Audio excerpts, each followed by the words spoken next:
तो आज मैं आपको बताने जा रहा हूँ, जैसे कि हम लोग पिछले एपिसोड में देखे थे कि रुद्राक्ष क्या होता है, रुद्राक्ष की उत्पत्ति कैसे हुई थी, रुद्राक्ष कहाँ से मिला था, उसका उपयोग क्या होता है।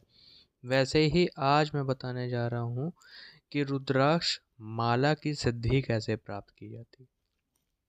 रुद्राक्ष माला की सिद्धि हम लोग रुद्राक्ष की माला को गंगा जल में डुबा करके, उसके बाद कच्चे दूध में डुबा करके और फिर गंगा जल में डुबा करके हम लोग ईशान सर्वभूताना का मंत्र जाप करके इसकी सिद्धि प्राप्त करते हैं।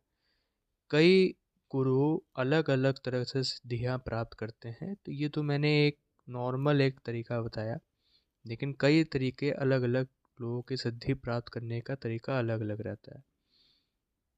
अब अगर दोस्तों अगर मैं रुद्र के यानी रुद्राक्ष के प्रकार की बात करूं, तो रुद्राक्ष जो हमारे रहते हैं वो 21 प्रकार के होते हैं, जिसमें हम लोग को जो नॉर्मली जो मुख्यतः कहा जाए केवल 14 ही प्रकार के मिलते हैं। और जो रुद्राक्ष रहता है वो अलग अलग प्रकार यानी कि अलग अलग नक्षत्रों और ग्रहों से रिलेटेड रहता है। अब अगर मैं इसमें देवताओं तथा ऋषियों की वास की बात करूं, तो इसमें जैसे 27 नक्षत्र होते हैं, कोटियां देवता आप मानिए एक ही है, इसके बारे में भी मैं चर्चा करूंगा। सप्तऋषियाँ रहते हैं, तो वैसे ही ये अलग अलग रुद्राक्ष के भी योग्य रहते हैं। और अगर मैं दोस्तों अब इसका प्रयोग की बात करूं, तो इसके अलग अलग प्रयोग, इसके अलावा इसकी अलग अलग सिद्धियों की भी बात होती है। तो इस प्रकार से अगर देखा जाए, जो मुख्यतः हम लोग को मिल जाते हैं वो 7 से 8 रत्ती तक मिल जाते हैं, लेकिन अगर 9 से आगे हम लोग बढ़ेंगे तो इसका मिलना यानी कि थोड़ा सा मुश्किलें प्राप्त हो जाती है उसमें मिलने में। जैसे कि अगर हम लोग 21 मुखी की रुद्राक्ष की बात करें तो मुश्किल से मिलता है, 16 मुखी मुश्किल से मिलेगा, 14 मुखी भी मुश्किल से मिल पाएगा। तो ये सारी थोड़ी कठिनाइयों से मिलता है। अब अगर मैं दोस्तों 1 से लेके 21 मुखी रुद्राक्ष की बात करूं और उसके लाभ उसके प्रयोग की बात करूं, तो उसमें सबसे पहले जो रुद्राक्ष आता है वो एक मुखी, जैसा कि मैं बता रहा था कि वो संबंधित जो रहता है वो शिव जी से रहता है। और जो शिव जी हैं वो आपको पता है कि वो अपने अश्रु से ही रुद्राक्ष की उत्पत्ति किए थे। कई तरीके के रुद्राक्ष की उत्पत्ति की, जैसे कि मैंने बताया 1 से लेके 21 तक की रुद्राक्ष की उत्पत्ति की है, जो कि हर ग्रहों से भी संबंधित रखते हैं।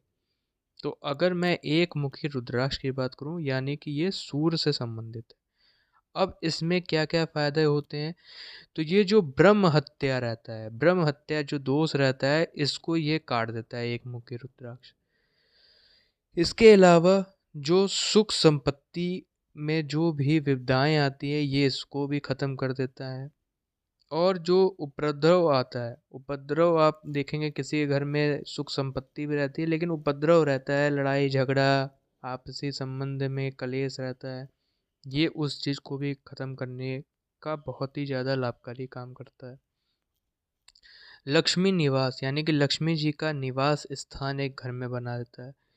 अगर हम लोग रुद्र संहिता की बात करें, तो रुद्र संहिता में 1 रुपये यानी कि कहा जाए कि 1 रुपया से भी बराबर अगर देखा जाए, तो जैसे हम लोग कहा जाए कि 1 रुपया अगर हम लोग डाला जाए, एक एग्जांपल के तौर पे मैं बता रहा हूँ कि जैसे 1 रुपया अगर हम लोग चेस के एक खाने में डाला जाए, तो अगर 1 रुपये का डबल किया जाए, 1 रुपया से डबल 2 रुपया, फिर 3 4 रुपया, ऐसे से करते करते लास्ट में अनगिनत रुपया बन जाएगा। वैसे ही ये रुद्र संहिता में लिखा गया है कि ये लक्ष्मी का जो आर्थिक जो प्रोग्रेस रहता है ये वैसे ही बढ़ाता जाता है।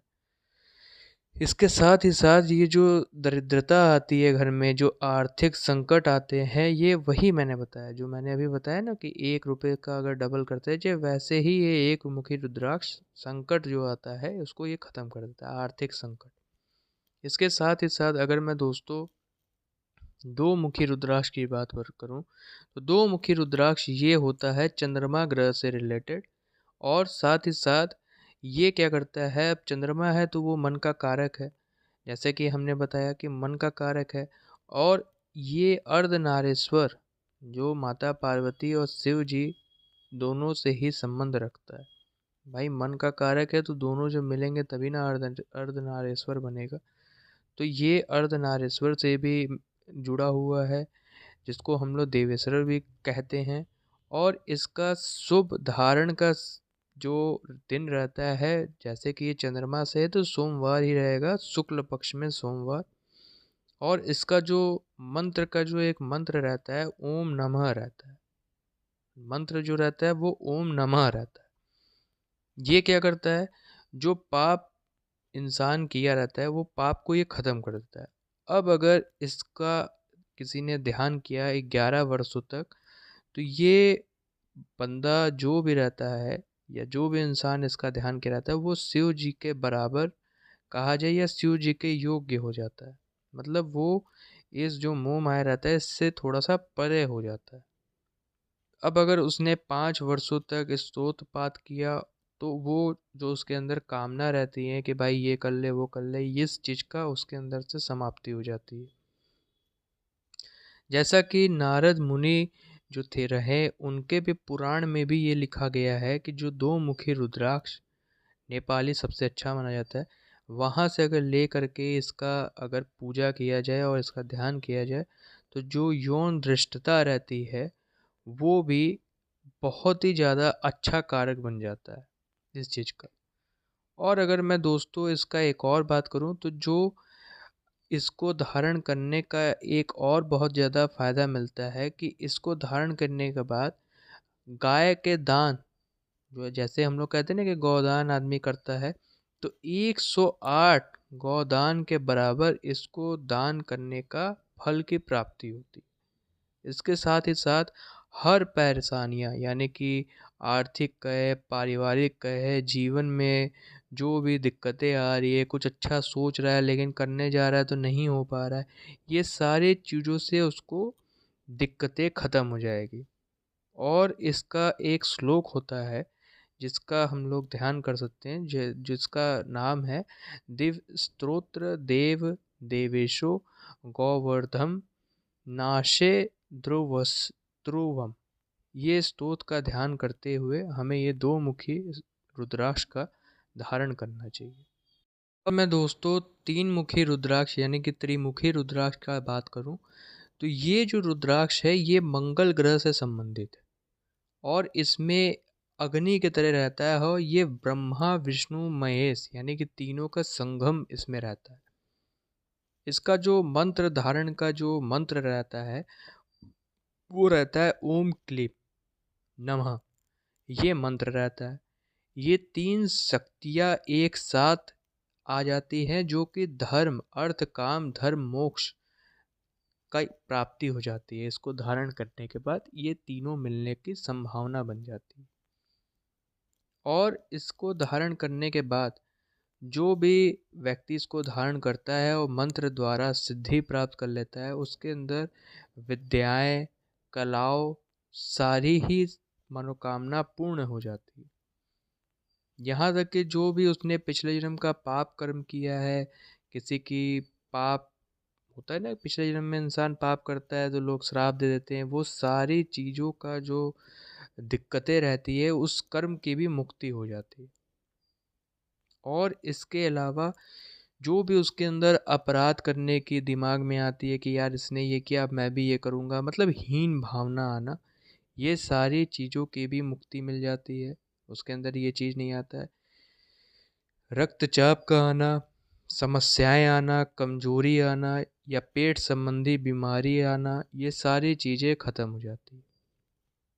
इसके अलावा क्या होता है कि भाई वो व्यक्ति एक तरह से साधु टाइप का बन जाता है। उसके अंदर त्रिगुण आ गए तो व्यक्ति क्या करेगा, वो उसके अंदर भाई ब्रह्मा जी जो रहते हैं वो संसार की रचना करते हैं, विष्णु जी पालन करते हैं और महेश जी संहार करते हैं। तो तीनों विद्याएं आगे तो व्यक्ति थोड़ा सा इस जो चल रहा है इस जन्म से थोड़ा सा ऊपर चला जाता है, वो उसकी बातें भी थोड़ी अलग हो जाती है।